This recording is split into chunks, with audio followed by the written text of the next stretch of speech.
Hello everyone, it's me एसकेफ। गांधी से लेकर अटल बिहारी वाजपेयी तक, नेहरू हो, इंदिरा हो, जो भी हो, जितने भी प्रधानमंत्री गुजरे हैं, उन तमाम प्रधानमंत्रियों ने फ़लस्तीन का समर्थन किया है, ना कि इजराइल का।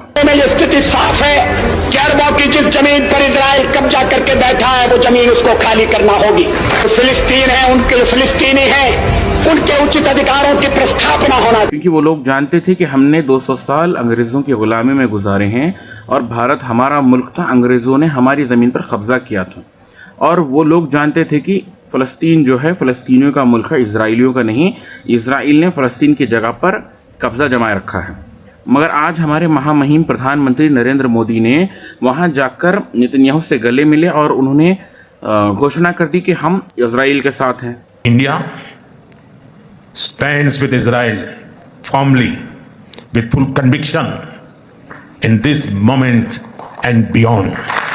इजराइल के साथ इजराइल ने जितनी जानें गंवाई, हम उनका दुख हमारे दिलों में रखते हैं। भाई, क्या तुम्हें गाज़ा नहीं दिखता? क्या फ़लस्तीन नहीं दिखता?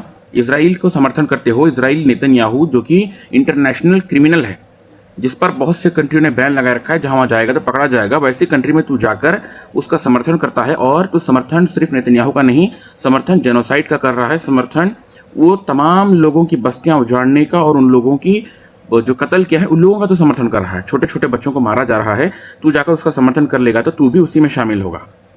और जाहिर सी बात है, हिंदुस्तान में भी जो हो रहे हैं, जितने भी मॉब लिंचिंग्स हो जाते हैं, छोटे छोटे बच्चों को मार दिया जाता है, बुजुर्गों को मारा जाता है, तो इसका भी तो समर्थन करता है। क्योंकि आरएसएस की और वहाँ पर जूस की सेम पॉलिसी है, जेनोसाइड। क्योंकि आरएसएस के हेडक्वार्टर में भी वही बातें चलती हैं कि मुसलमानों को किस तरह ख़त्म किया जाए, और वहाँ पर यहूदियों के यहाँ पर भी नेतन्याहू भी यही मीटिंग करता है कि मुसलमानों को किस तरह ख़त्म किया जाए। आप लोगों को एक बात बता दें, मुसलमान ऐसी कौम है, तुम जितना इसे दबाओगे इतना ही उभरेगी। एज लाइक अ स्प्रिंग, जितना जोर से प्रेस करोगे उतनी जोर से उछल कर बाहर आएंगे। और तुमने तो क्या, बहुत लोगों ने कोशिश कर ली है मुसलमानों को ख़त्म करने की, वो खुद ख़त्म हो गए हैं। अभी मुसलमान जिंदा है।